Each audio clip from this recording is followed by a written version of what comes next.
Баршаңызға сәлем, сіздермен Әсем. Бүгін сіздерге дәмі ерекше болып жасалатын салаттың видео рецептісін ұсынатын боламын. Және өте тойымды әрі керемет салаттардың бірі фасоль қосып жасалатын қызылша салат видео рецептісі. Видео ұнаса, видеоның соңына дейін көріңіздер, жасап жеңіңіздер, керемет салаттардың бірі. Және де ең бірінші қызылша, сәбіз, картошка үшеуін қайнатып аламыз. Бәрін бірге саласыз, жуып тазалап. Ең бірінші картошка піседі, картошкадан кейін уже сәбіз піседі. Соңында қызылша ұзақ уақыт қайнайды, содан кейін қызылша піседі. Және де осылай ашып тазалап аламыз сырттарының бәрін. Фасольді бөлек қайнатасыздар, немесе банкадағы фасольда болады. Фасольді бірінші бұқтырып қоясыздар, содан кейін барып қайнатасыздар. Банкадағы фасольда бола береді. Және ең бірінші осылай салонға 4-4 етіп, видеода көріп тұрғандарыңыздай турап аламыз картошканы. Біз негізі отбасымызда картошка жақсы көреміз, содан кейін салатқа картошка көп қостым. Сіздер салат картошканы отпасаңыздар, 3-2 қоссаңыздар болады. Және де енді қызылша жақсылап осылай кубиктап әдемілеп турап аламыз.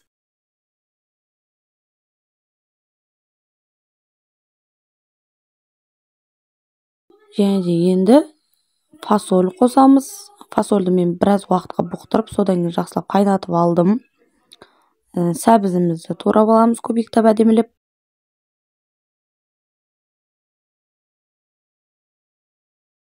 Және де жасап жеуге кеңес беремін. Ер адамдар әсіресе бұл салатты жақсы көреді. Тойымды, әдемі, әсіресе қыс мезгілінде жасағанға өте керемет салаттардың бірі.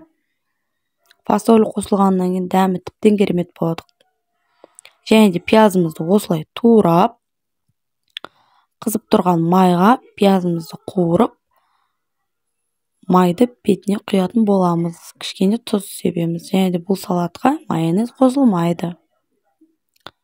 Және де пияз қызып тұрған майға қуырып алып, кішкене тұз себеміз.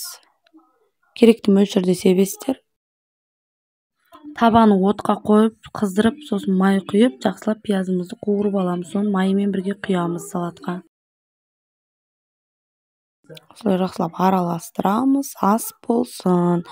Міне, көріп тұрғандарыңыздай дәмі осылай әдемі болады. Түрі де әдемі болады, дәмі де әдемі болады.